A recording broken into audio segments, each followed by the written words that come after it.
Okay, so what is Attack on Titan? Well, Shingeki no Kyojin, as it's known as in Japan, is the creation and brainchild of the brilliant and equally young Hajime Isayama.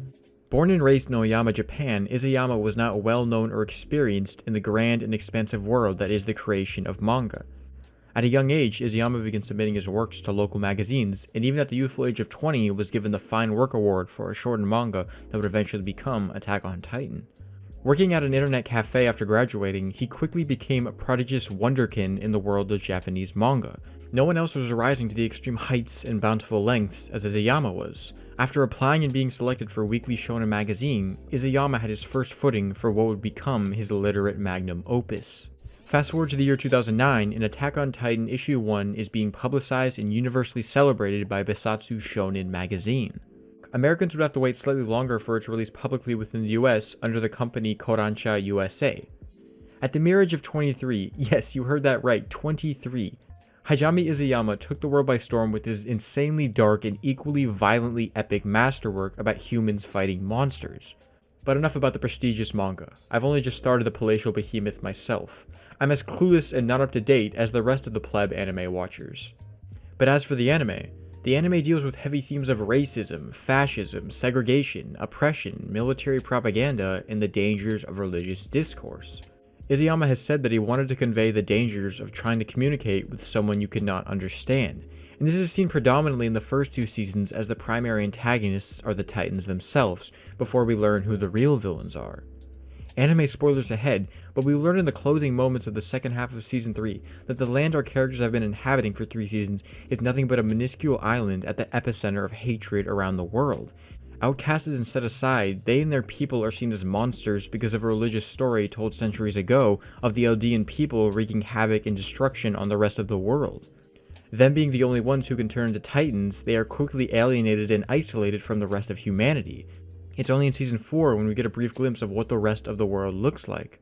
Aside from the obvious parallels to the truly tragic horrors and scarring events of the Holocaust and World War II, Attack on Titan makes many more allegorical references to the powerful historical themes of war, religion, and imperialism, and how they all center around one another. Taking the tropes of common military-centric hyper-masculine war and action cinema, Attack on Titan throws these cinematic tropes on their head by showing that there is truly nothing heroic or prideful about war. We see our characters scared and regretful, wishing to be anywhere but where they are. In the Survey Corps, we see more characters die than survive. While the opening song makes you feel proud and filled with glee to give your heart to this righteous cause, the anime shows the audience just how brutal and honestly horrific war actually is. In an incredibly underrated and almost forgotten scene from the first Trost arc, we see our main characters encounter their first real threat of impending danger. Always the proud warmonger, Eren jumps in excitement to avenge his mother's death and bring pride to his people, but he fails soon after and witnesses all of his closest comrades and friends be savagely murdered and eaten by hungry titans. While the anime loves to glamorize and stylize the inventive and jaw-droppingly astounding fight scenes, it always challenges the audience with the true meaning and repercussions of what the characters do. At the end of the Trost arc, Eren is able to plug the wall and stop the Titans from getting in a truly musically epic and awe-inspiring fashion that always gets me insanely hyped every single time.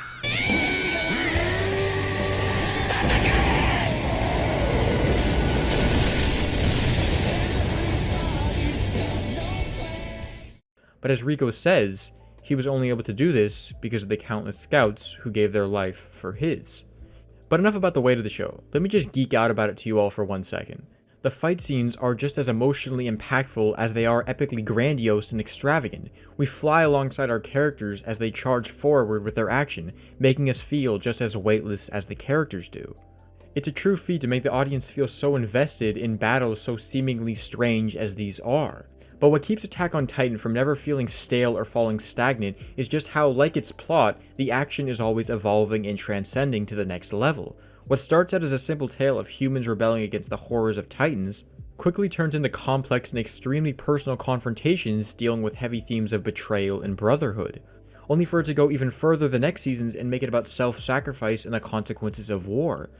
But I think it would be a war crime to make it this far without briefly mentioning the absolutely astonishing and truly electrifyingly breathtaking soundtrack by Hiroyuki Sawano. Not to mention the immersive and equally visceral OPs by Linked Horizon. Each track is different and has a more profound level of complexity to it. With each season, the soundtrack evolves and changes based on the mood and tone the story takes it. The tracks from the final season feels almost unrecognizable when comparing them to the sounds of the first season.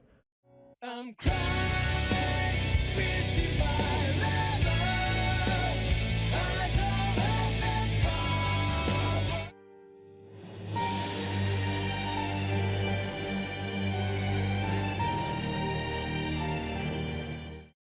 Another brilliant thing Hiroyuki does is take older tracks and build on them to create more dramatically impactful set pieces later on.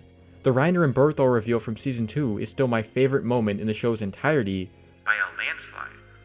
Now I could go on and on about all the characters and why I love them all so much, but I think I've expressed my true, undying love for this show adequately enough. Perhaps one day, when the manga and anime finally end, I'll make a long-form, deep dive analysis video on it.